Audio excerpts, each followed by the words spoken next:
dear, my dear. Come out of your slumber, wake up to this wonder, my dear, my dear. Come out of your slumber.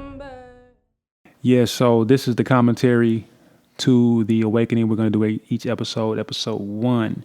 So just starting out, man, a lot of this project was guerrilla style. And if you don't know what guerrilla style is, it's really just going to get it. You know what I mean? Just going to get it and freestyling a lot of things. And so it's amazing when you're in this work and then you was with it and he just bring these pieces together. And you're like, oh, I needed that piece. So with the song, Wake Up From Your Slumber, Faith actually sent me this song and it was not connected to this project. It was something else. And then what ended up happening, I was like, man, we got to put this song on the awakening, man. We got to re-record it. So she was like, cool. So we ended up recording it a couple times that day. I remember we recorded it and it just wasn't working out. And so we actually ended up recording it in the garage. We was like, man, it was like it was there, but it wasn't there, And so we ended up praying that last time. That last time, we was just like, man, we really need need your help. And then boom, it just happened. And man, I had goosebumps when I heard that last one. And we was like, that's it. We looked at each other, was like, man, that's it. So wake up from your slumber. I mean, because that's literally, those words embody what the awakening is about. Wake up from your slumber. What's interesting is this first scene, right? So I'm trying to keep these stories very quickly as we move along. But this first scene was interesting because we weren't planning on filming at this location, and it was like last second. I mean, like we were actually going to film like 30 minutes before at another location, and it just wasn't working out. We were just going around this medical facility, and like we was like, man, we got it, because we had to get that scene that day. And so we was like, man, it was one of them faith journeys. And then we just came across this place where, this medical place where it was like, man, this is perfect. And so 𝐤𝐿 knocked this out, because we was like, man, we got to do this in like one take, man, So so we knocked it out, man. And 𝐤𝐿 did a excellent job. Hallelujah. It was it was fun. And it's like every one of these scenes has a story, because right after this graveyard scene, man, before we did the graveyard scene, we got stopped by the police. And just a random shakedown. And, we know, of course, how the devil be doing when you, operating in Yahushua. What no weapon formed against us shall prosper, man. And we ended up getting that scene done actually at the right time, that twilight time where the light is just good. And we just ended up filming that. So that was awesome. I remember 𝐤𝐿 said it was one of his, first really dramatic, roles that kind of pushed him a little bit. So, that's one of the things which I was excited to see him really just go there, man, and be pushed, because, we kind of open up this story, bringing bits and pieces of the puzzle together, and then you make out later what is going on. So that was fun to do, because I know a lot through the process. He trusted the process, because when you with new actors, they don't know you, and so you're just hoping that everything comes together. And this the scene with the letter, this scene is like one of my favorite shots. That opening shot with him holding that letter, because he's holding on to that memory, and then we get to see that memory, his mother. So that was cool. I was really excited about this shot, and we ended up getting it, and it came out good. He did an excellent job, just being in that moment, really, really taking us there, This scene was pretty interesting. The scene of them walking down, it was pretty interesting, because we weren't originally supposed to film here. It was actually around the corner they were going to be sitting down. filming outside, man, is a monster. You know, I mean, it is a monster. I see why studios film inside because you know you get a little more control over the elements. You know, we had this dude across the street. He was playing like this '70s music, and we was like, man, hey man, could you please turn it down just for a little bit? And so he turned it down for like 5 minutes, and then turned it back up, and we was like, oh my goodness. So you know that was tough. You know, Nia also she did an excellent job in just you know bringing that friendship to life, bringing that you know that friendship where you know it's that friend that you know they always gonna tell you the raw, and you may not want to hear it, but you know they right. But you need those friends. You don't need you know those just the yes men all the time. You know, yes men get you jammed up.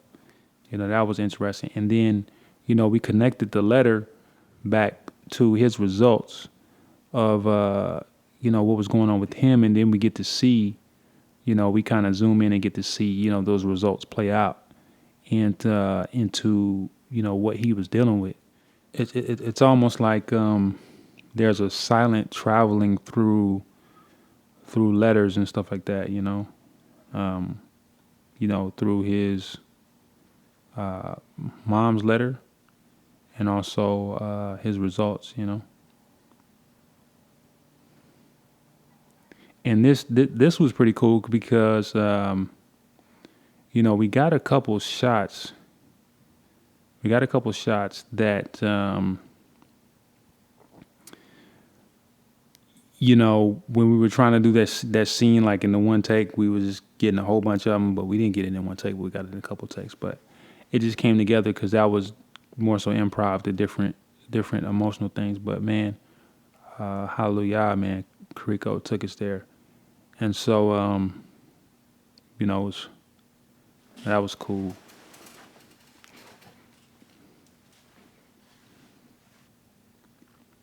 You know, because it's real. It's real when you know your mother died from you know something, and you know you're diagnosed with the same thing, and she just died, and you up next. It's like, man, like this is compelling. You know how you know for a young man to deal with this. Nia coming to the rescue to be that friend, and so that was one of the hopes too. You know, with this that a lot of the work that Yahuwah gives me to do with him and in his strength is hopefully people will see these characters and different characters that they will be motivated to push them to a certain level of you know friendship, just like Nia. So you know you can find yourself in Nia and be like, man, I need to be that friend that is like, you know, don't want anything and but will push you to. So I just think that's really cool to have friends like that. You know, and this just is a testament, you know, to that friendship, you know, to that, you know, because that's what we're called to do, you know, is to no greater love than a man have than this, than lay down his life for his friends. So, you know, yes, Yahusha lay down his life, but I believe that message is twofold, you know, actually giving your life, right, physical breath, but also in one level of that is, you know, sacrifice, right? So that's part of it too. Is giving your life is sacrifice, you know. So that may be, you know, taking time out your day to call people and taking time out of your day to make sure somebody is good, you know. So hopefully that dynamic of a friendship can push people to the next level. And this was funny because the guy that we actually casted for this, he's actually African, but man, he had that Jamaican accent down, man. He had that accent down. It was all good. It worked out, man. Raymond did an excellent job bringing that character to life. And it's funny because, you know, we all got these friends where it's that hey, I need you to come talk to my homie. You know what I mean? Like he gonna put you on some knowledge. And that's the thing that Yahuwah has designated. He has certain people that he uses in the earth that have been endowed with wisdom and understanding and information. So he uses those people, and they're like resources. That's how we got to think about it. We got to think about people being resources, and it's not by no means is it their power, strength, or information, because they got the wisdom and the information from Yahuwah. So but Yahuwah has always, if you look at the word, done those type of things through his servants and prophets. So that was interesting.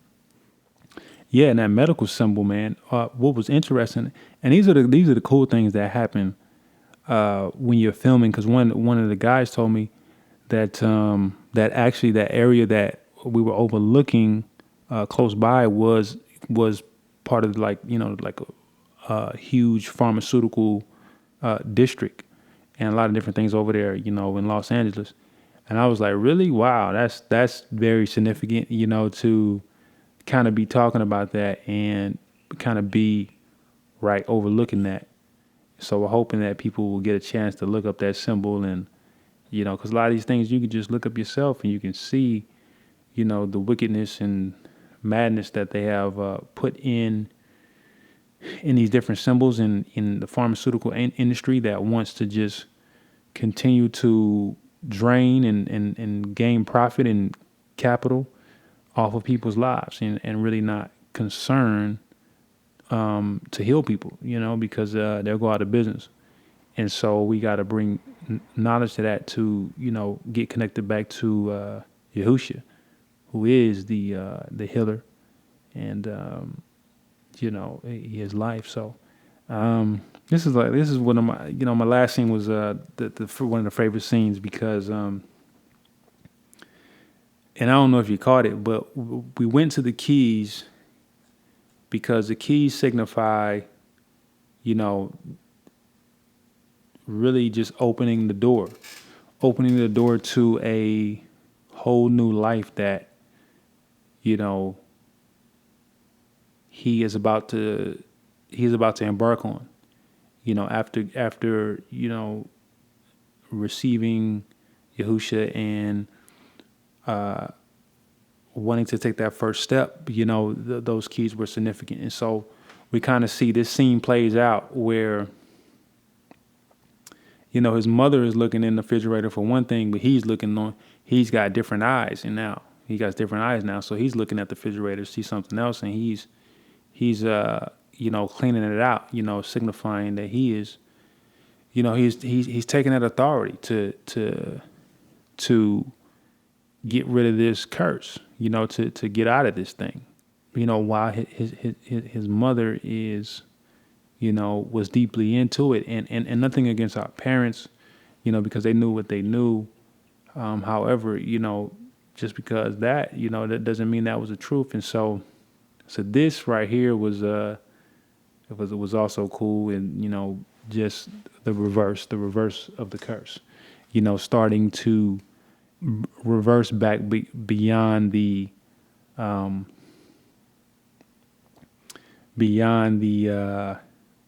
how do you say, beyond the diagnosis, beyond before that ever happened, beyond that, because when we reverse the curse, we go back to, let's say, Adam before the fall. That's the reversing of the curse, and then we press play. If we wanted to do something special where we had different guests and people come on and just relay their music and do the thing. So shout out to Sister Queeno dropping us with that music, man. Enjoyed it, and that's what the episode was about, freedom. So yeah, we filmed this in, as you see, the historic Leimert Park. It'd be going down in Leimert Park, man. We'd be out there. And So this was cool, just getting into the community out there, man. My act Alahym, man, did a great job. But he was first time acting. We wanted to, just bring this to life in a sense of reality, because this happens, especially out, in LA and the cities, where it's a divine appointment. So there's a divine appointment sometimes where, sometimes you're supposed to share the people and sometimes you're supposed to just keep it moving. But this was one of those times where, you were supposed to share the truth in because for whatever reason. And so, he wasn't trying to hear it. But that's the thing. One of the ox was talking about this. When you in this walk, we have had so long being lied to that when the truth comes, we are quick to reject it. And, the sharers of the truth have to understand this, because we didn't accept the truth, right? When we heard it. So it's to be patient and to kind of see through that wall and keep going, if Yahuwah allows that. Who are you? And, those are pictures that, they look just like us. Thanks to Yahuwah first and foremost. Hallelujah for Toda, also for Alahym, him and his family coming together, and being able to pull this off. They did a great job. Yeah, and so it was cool because me and Alahym kind of talked about this scene and dropped some good ideas to show that reality of the future, and then bring it back to the future of the ratchetness, right?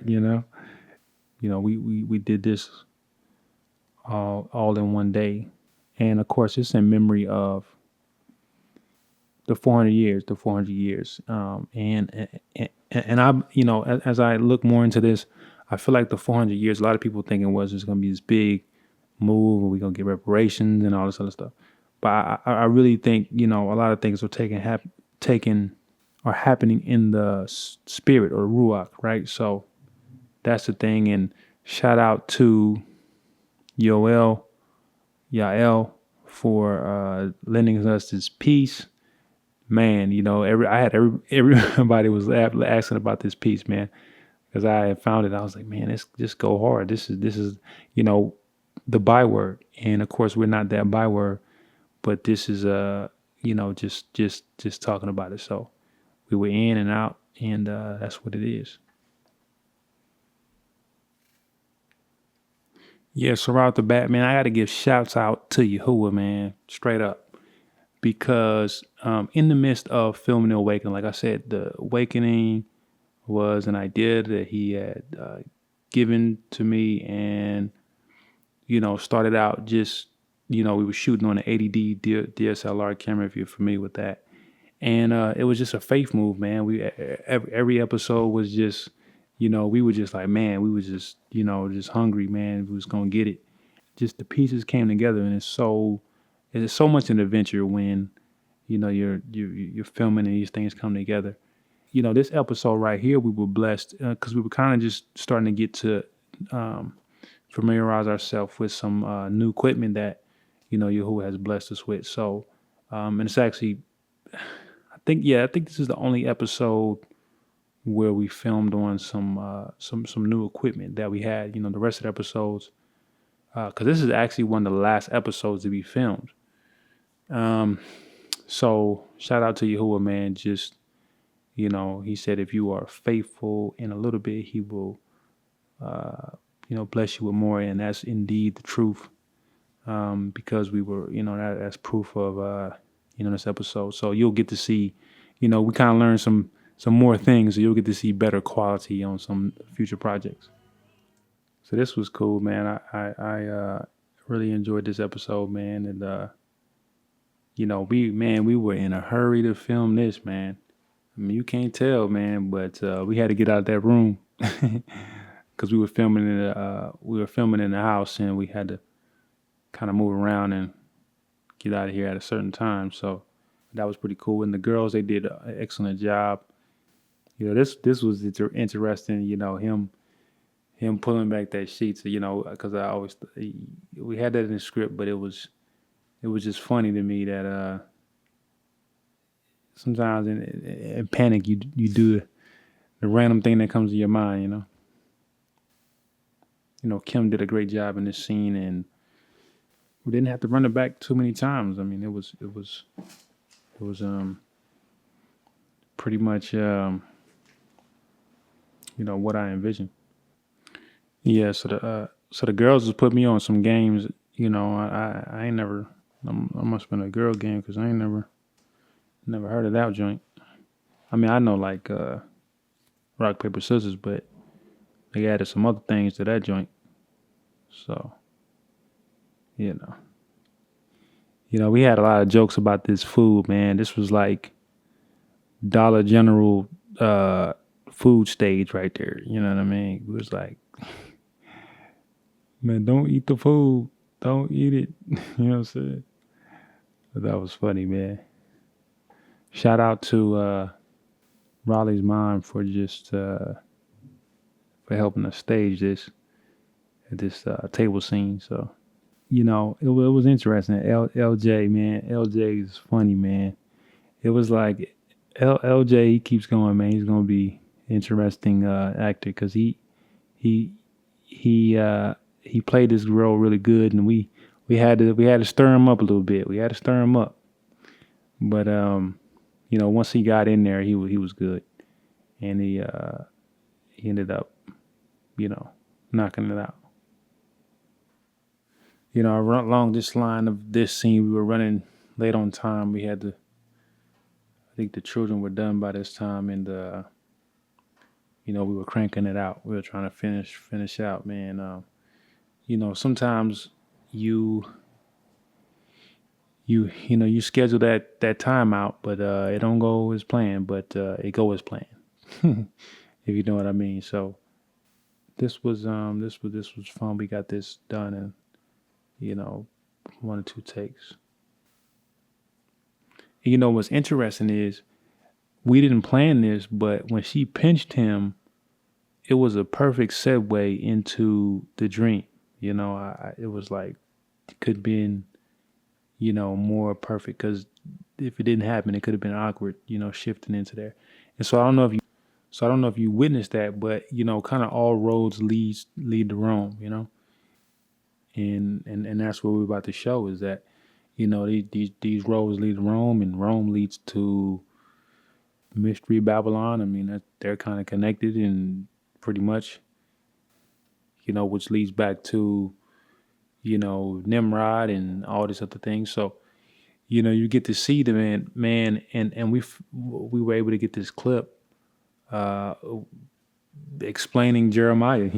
People getting those trees and cutting them and bringing them into their house. Those idols, those abominations, man, and thus saith Yahuwah, come out of her. So, this was interesting. This was I'll leave it open ended for a while. Why the bathroom and the bathtub and all that stuff. So, you have to guess on that one what that meant. But Cliff also did an excellent job, and just really selling this moment right here too, and really getting just that dialogue, because a lot of times as a director, we have what's on the script, and we want to, there's certain things that we just got to get, and then there's certain things where we leave open to improv.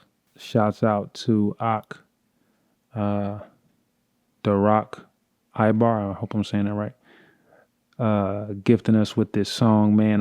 I mean, really, it summed up the whole episode, paganism.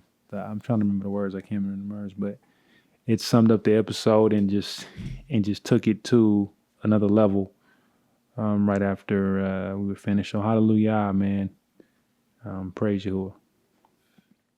So it's not Sunday. So yeah, this is Faith right here. This is Faith, the singer of the opening song. So just with that connection, being able to put her in that in there, we talked about just getting her in the episode. So that was cool.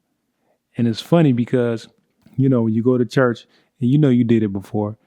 Go to church and then you get in the car and you turn the ratchet song on. It's like, man, like you back at it again. You try to go soft ratchet. You don't go too hard. You just go light ratchet. So we had fun filming this.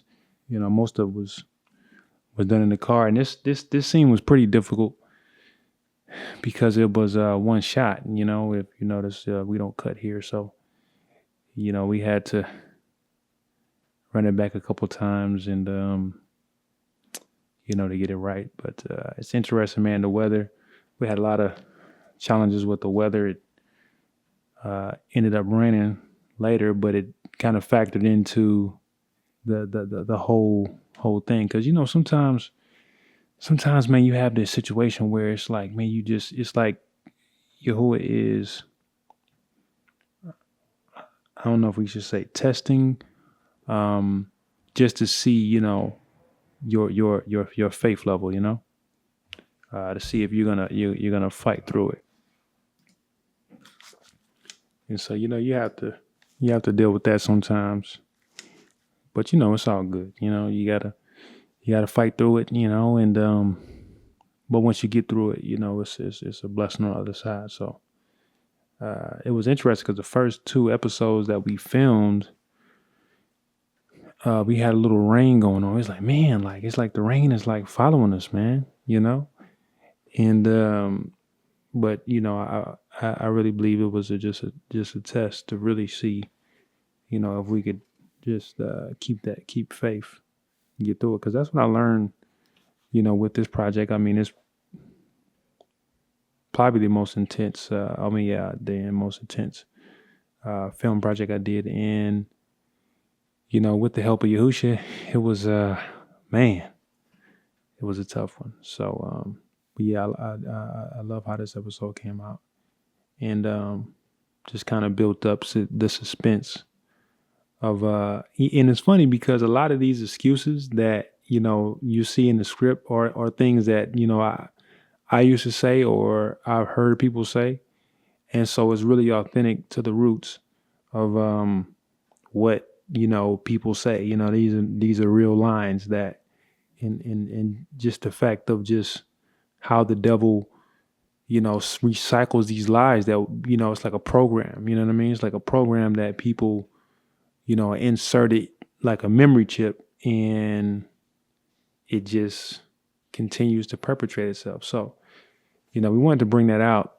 to show the realness of it, because this is real. I mean, this is a movie, but this is real life, And so, like I said, the rain turned on us real quick, and it started to get pretty interesting.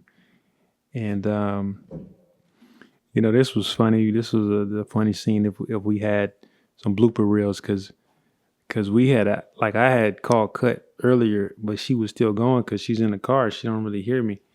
And so she just kept going, and Greg was like, man, I'm going to just keep getting it. So we just got a lot of that footage. I had yelled cut earlier, and so that was kind of funny. And, Faith really, really brought the intensity to the role, because, a lot of us, we're working in these establishments, and, these traumatic events happen. It kind of, shocks our system. We just want to kind of shut down, and we kind of want to isolate ourselves.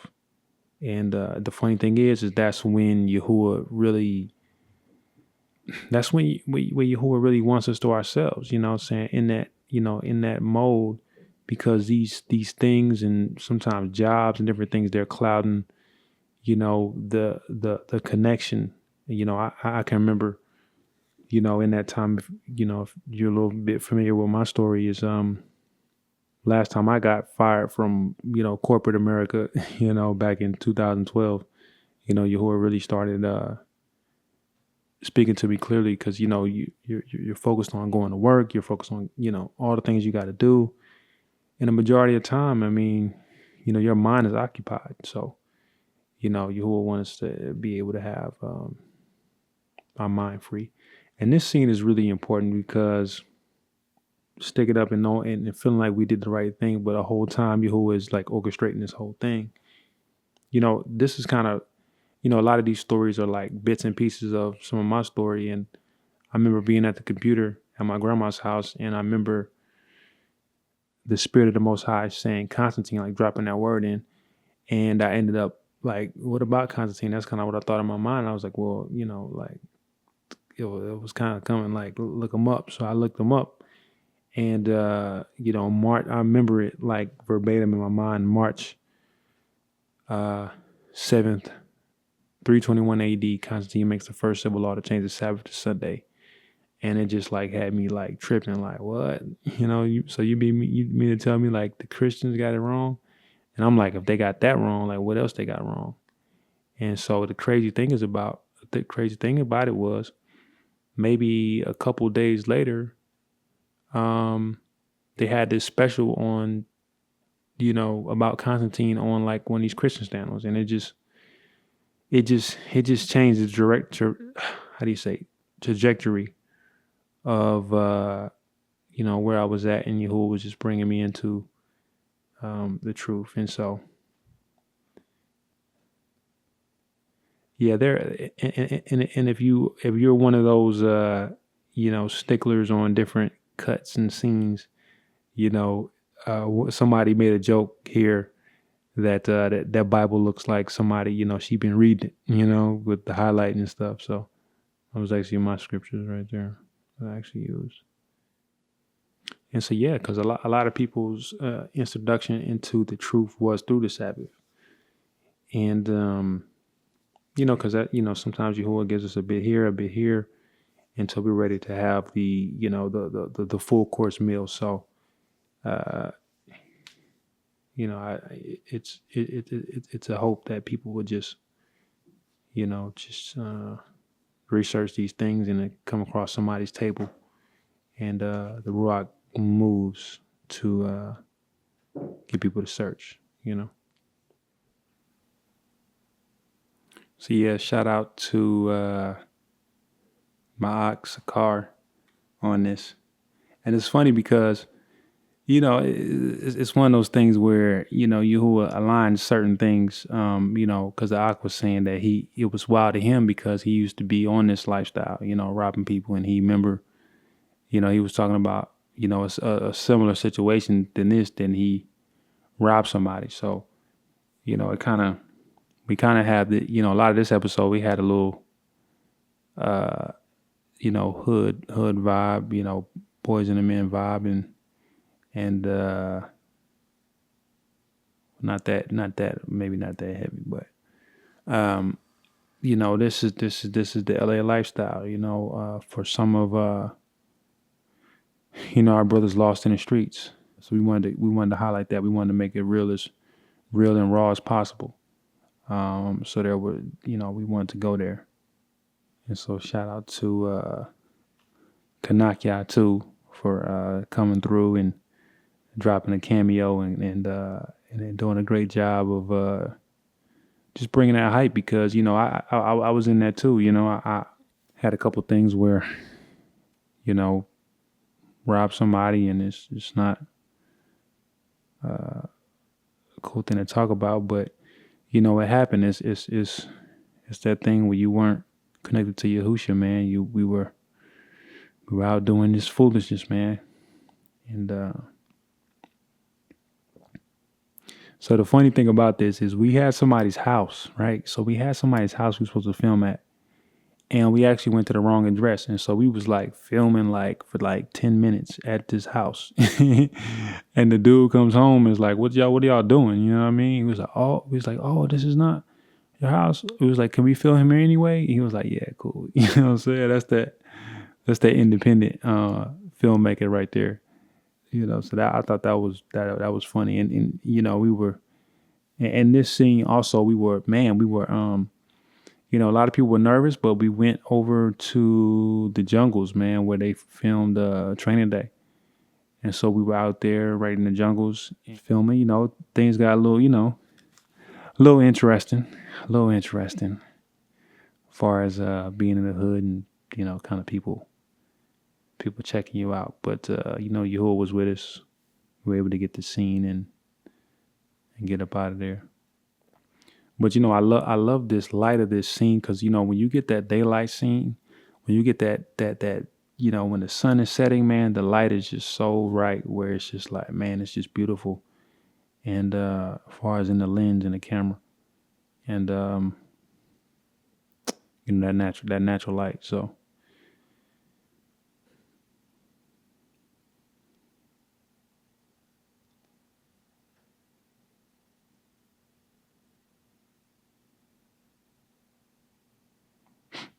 this was shout out to Dimitri. This was Dimitri's maybe his first time acting, and so we had to tune him up a little bit, but he hallelujah, he got there, but we were able to steal some clips, but yeah, man, it's real. It's real because sometimes you have that big brother that is letting you know, man, like the path you're going, man. You ain't gonna live too long, and of course, Sakar right now is in that stage of Yashrael, stiff neck, not wanting to listening but not listening, and that's been our cycle a lot of times, and just rejecting the advice of our peers and brothers and elders, and and the funny thing about this scene is that somebody said that it kind of felt like a POV a little bit, and because it was so real how he ran up. That I guess I don't even know. Sometimes it's cool because sometimes Yahuwah will inspire certain shots, and you'll see later like, oh man, that does make sense. I didn't really see it like that, because it's it's not really coming from you anyway. So it's you get to see some things too, and so this was interesting. Man, we had this shot, man. I'm telling you, when he woke up, before I missed that shot, but when he woke up, the little girl, Melissa's little girl, she was running to him like right when he woke up, and it wasn't even planned. And we just, because sometimes you get these moments that just, they're not scripted, but they would never happen again. And it's like, Yas putting this thing together, and man, we couldn't get Ak to just flow with it, because he didn't flow with it, man. So sometimes, but that's good. Sometimes we got to just flow with moments that are happening that you couldn't expect, and won't happen again. And so we were able to film this over by right off Slauson, I believe, and very interesting, man. I don't know. LA is territorial. Sometimes you're in the blood neighborhood. Sometimes you're in the Crips. So we kind of, you want to just be prayed up and make sure that you, and that's what it's about, man. Is what it comes down to is a lot of our brothers that are deep in this struggle in the streets or in the trap, you should say, is that they didn't have a father there, they didn't have male figures there, and they gravitated to these gangs because these other gang members show love, right? They show love to the homies, and that's what they've been looking for the whole time. They just got caught in the snare. And the enemy uses that void of not having that figure in their life to perpetrate this evil, man. So we have to keep that in mind, and we have to, pray precisely as priests, that whether it's mentor programs, whether it's whatever, that, Yahuwah will himself fill those gaps or voids in our brothers out there, and that they will receive Yahushua Mashiach, so and be filled up with the Ruach. So, man, we really gotta request of Yahuwah to for our people to be put in corners to repent and to come to Him, man. And we got to be diligent and on our knees, man. So, and shout out to Yoel again for that dropping that jewel, that track. The wages of sin is death. So yeah, this is episode 6, and what's interesting is we actually filmed this episode first. Back in I don't know, sometime in the spring 2019, and we just wanted to kind of move around some episodes, and but we actually filmed this first. Shout out to James Hicks. We go through a journey. We go through a journey. Him putting on his shoes is him, really transitioning to the journey that's about to happen. As we how we get off work, we trying to let it go. We trying to let it go, man, and it's his day off, and he wants to kind of, well, I ain't saying day off, but time off. He wants to get a little alone time before he heads to the house, and so this is what we have here. And this day was, remember I told you it rained this was another episode that it rained. It actually rained. But we kind of hit and miss some of some of those moments. And, but at first I was really like, oh man, this episode is, what it is. But, this episode grew on me, and it's one of my top favorites. Just the uniqueness of the fact of, what happens, this journey that is unexpected, because it's like when those things, when Yahuwah is ready to move in certain people's life, he does the most interesting, adventurous things that, I think it's that way. This is my opinion. I think it's like that because it just leaves this impression on your mind where you never forget it. You never forget the awakening. You never forget that moment, that you picked up that notebook, that you read that book, or somebody said something wild and it was like, what?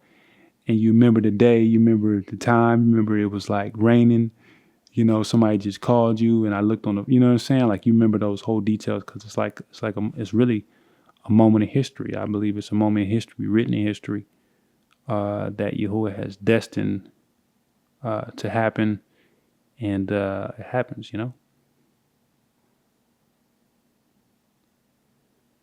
And so there's little clues. I don't like to say Easter eggs, but there are little clues and nuggets. Let's say nuggets. Yes, use that, nuggets. So there's little nuggets that you'll find somewhere in the film, like the banana and different things that I don't want to. I'm gonna let you float on that one, And so shout out to the library for letting us film there.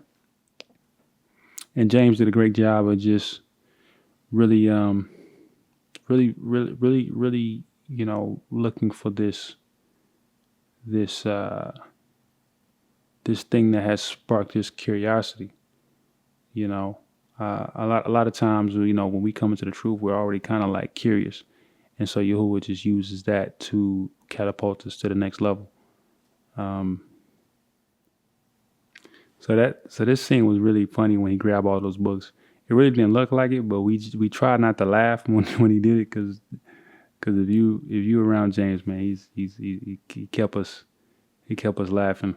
Let's say that, man. And so it's very interesting that, because a lot of this information is in books, and I know it kind of, to some people may seem, weird that he went to a library, but, I can remember when Yahuwah brought me out 10 odd years ago. Hallelujah to that. That, a lot of this information that I found in books, it wasn't too much things on the internet, and, internet wasn't really a thing to be on like that. Like, you really wasn't on the internet like that. And, that very book, one of those very books that James had, actually I believe my grandma had in her library, and there were just some things in there that I was like, wow, like this is interesting.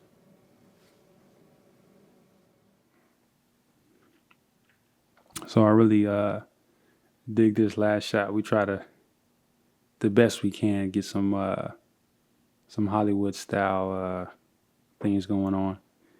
So and one of the things I loved about the Awakening, it was a chance to really kind of like hone your skills, because it was a couple years since we kind of did some projects, so a chance to get some good work in.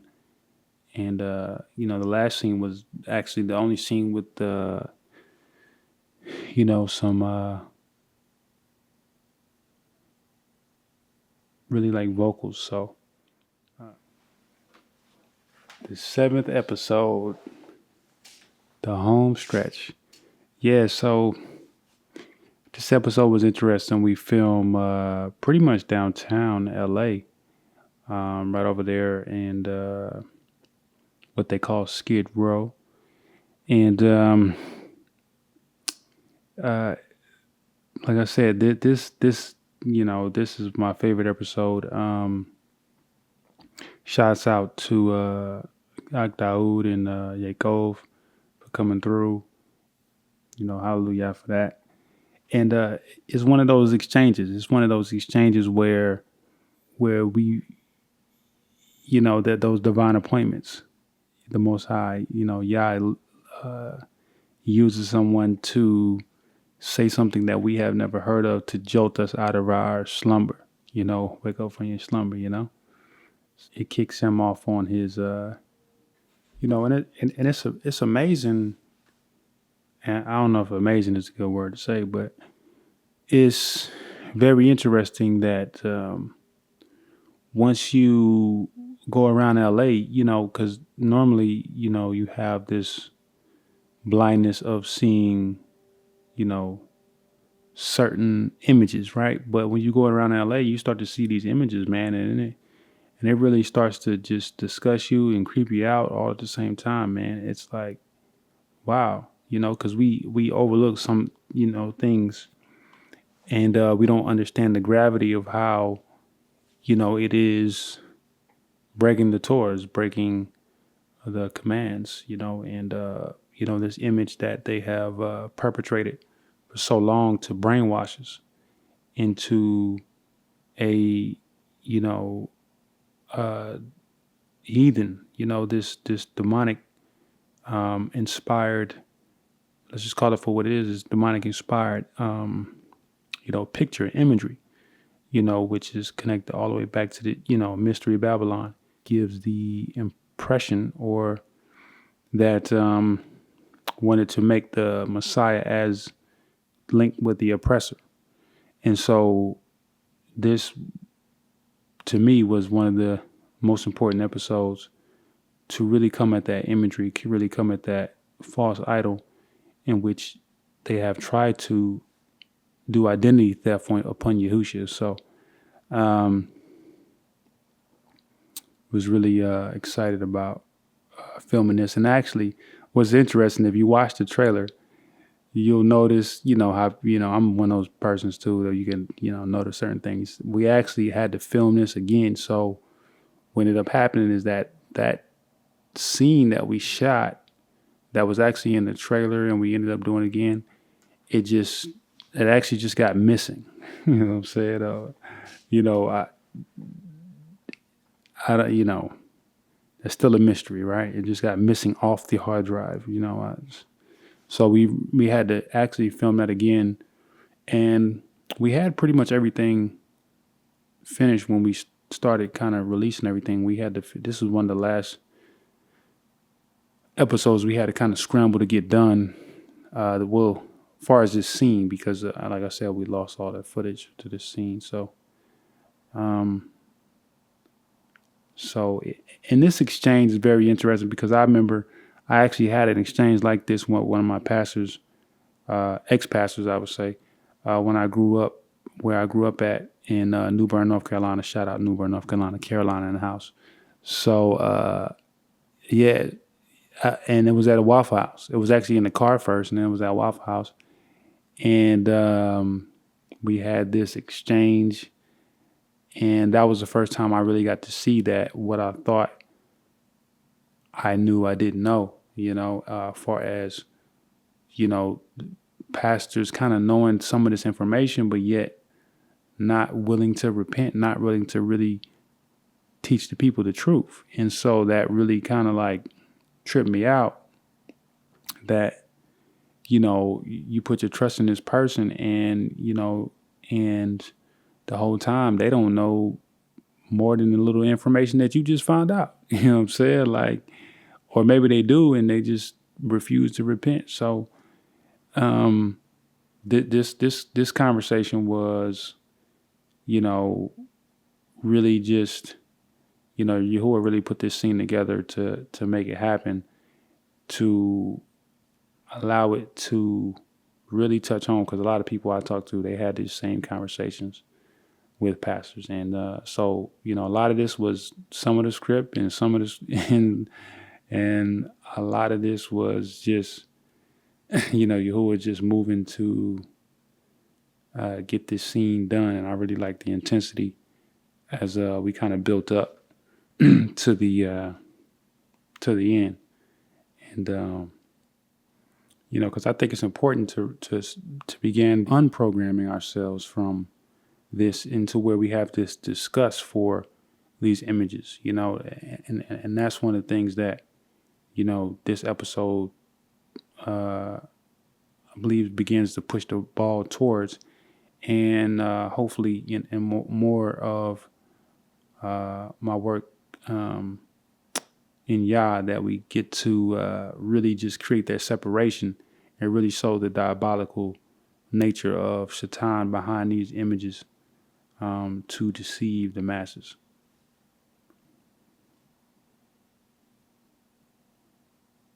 And that's one of my favorite. This is one of my favorite lines. I don't know, it was kind of low, but he said, "Man, you can't pass to me." You know what I'm saying? I'm telling you, man, that's a classic right there for me, man. That is a classic line for me. You know what I'm saying? And that wasn't written in there. I don't think so. I don't think it was, but he said, "You can't pass to me." I just, it's that moment of declaration where it's like, man, I'm over this. I'm done with this. And so I want to show you something at the end of this scene. I'm gonna just go ahead and prep you for it, because it's these little things that happen, and I didn't have time enough to share them all with you, but it's these things that happen within these scenes that only Yahuwah put together, that you don't actually script, you don't actually plan. It's just like, wow, like it's like one of those signs, that he manifests, within the movie while you're actually doing it. So I think that is really cool, because it just shows his presence amongst you, and knowing that he is guiding this production. And really and I really like this shot. We only got one shot like that worked out like this, when he kind of walked through that shadow and then the light hits him right when he came through. That was I really love how that turned out.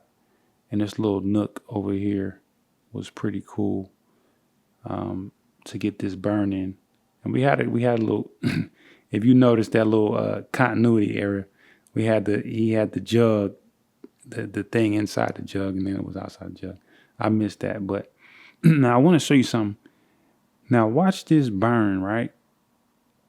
Watch this burn. Now you're gonna watch the second time it burn. Second time it's burning, you'll see, if you pause it, you'll actually see some images inside of the actual burn. It looks like two people, which immediately when I seen it, the Most High kind of like, Yah kind of like spoke to me. It's almost like a prophecy, like the beast and the false prophet. Yeah, there it is right there. So I just thought that was just very, interesting, where it says in Revelations 19 the beast and the false prophet, they were thrown alive into the lake of sulfur that burns forever. Paraphrasing, but yeah, Yahushua, not Jesus, man. And hope you enjoyed the awakening, and that you support this work. Share it with your friends, and I thank you, and I appreciate you following the season, and hopefully that there will be a season 2, maybe one day. We'll see what happens, and I appreciate you.